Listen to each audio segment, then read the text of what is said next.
Alors, il y a un aspect que vous devez bien avoir en tête quand vous vous mettez à apprendre l'anglais ou n'importe quelle langue d'ailleurs, c'est une difficulté un petit peu, c'est une difficulté initiale. Vous savez, au début, il y a une espèce d'inertie à vaincre et c'est vraiment important d'avoir ça en tête parce que le plus dur, justement, c'est de lancer cette inertie.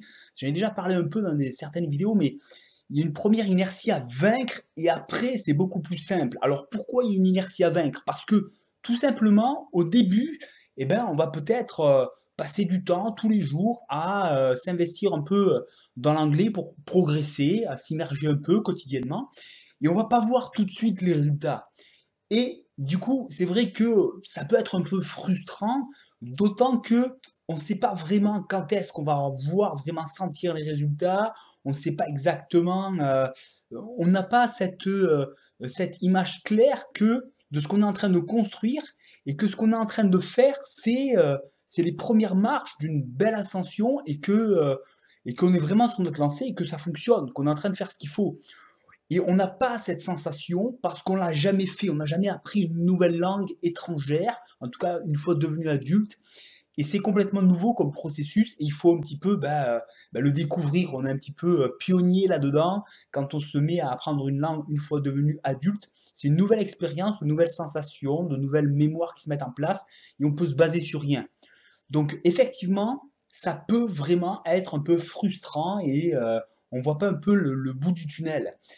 Or, effectivement, si vous vous arrêtez à ces sensations, vous risquez de vous arrêter avant justement d'avoir eu le temps véritablement de voir des résultats concrets et puis plaisants vraiment parce que vous avez passé vraiment un cap et vous êtes capable de vous débrouiller maintenant en anglais et de faire des choses que vous n'étiez pas capable de faire avant. Mais c'est vrai qu'il faut se laisser quelques mois un petit peu pour voir les résultats. Alors, du coup, moi, ce que là où j'attire votre attention, c'est que effectivement, ne vous posez pas de questions au début, laissez-vous quelques mois, faites-vous plaisir, basez vraiment tout sur le plaisir. N'attendez pas tel ou tel résultat, ne vous faites pas je sais pas, de quelconque plan, rien du tout sur qu'est-ce qui va se passer, c'est juste faites-vous plaisir. Et c'est encore plus important au début, après c'est important parce qu'on a envie de se faire plaisir, sinon on ne continuerait pas à apprendre la langue. Mais au début c'est encore plus important parce que j'ai envie de dire pratiquement tout se base sur le plaisir immédiat. On ne sait pas encore vraiment ce qu'il y a derrière, donc aujourd'hui je me fais plaisir, c'est bon, je continue. D'accord?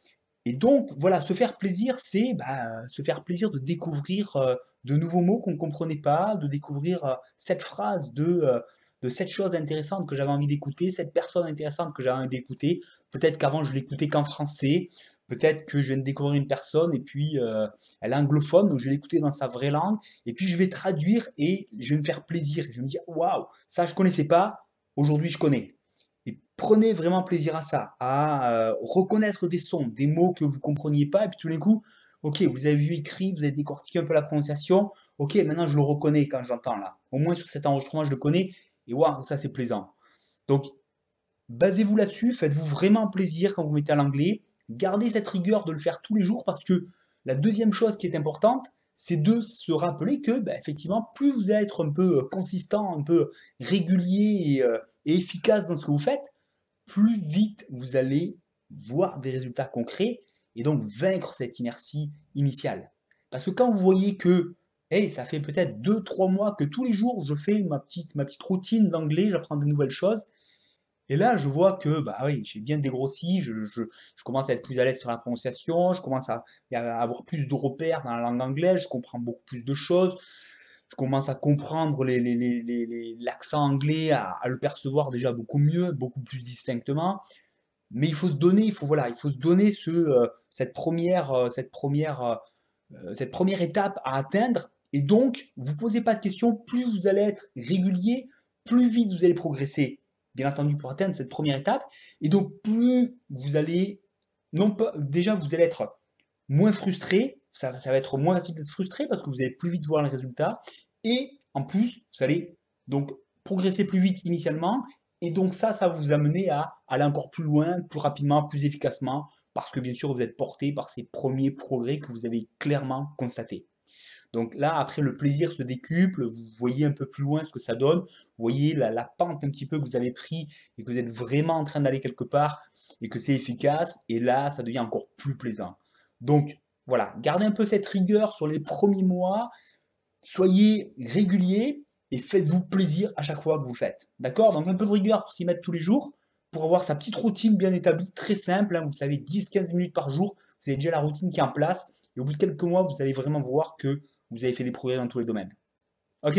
Allez, faites-vous plaisir, comme d'habitude, laissez-moi un petit pouce en l'air si ça vous plaît, comme ça je vous en fais d'autres, comme ça vous permet de rester dans l'esprit, le bon état d'esprit qu'il faut, et puis inscrivez-vous à la chaîne YouTube si ce n'est pas encore fait, pour être les premiers à voir les prochaines vidéos. Allez, talk to you soon!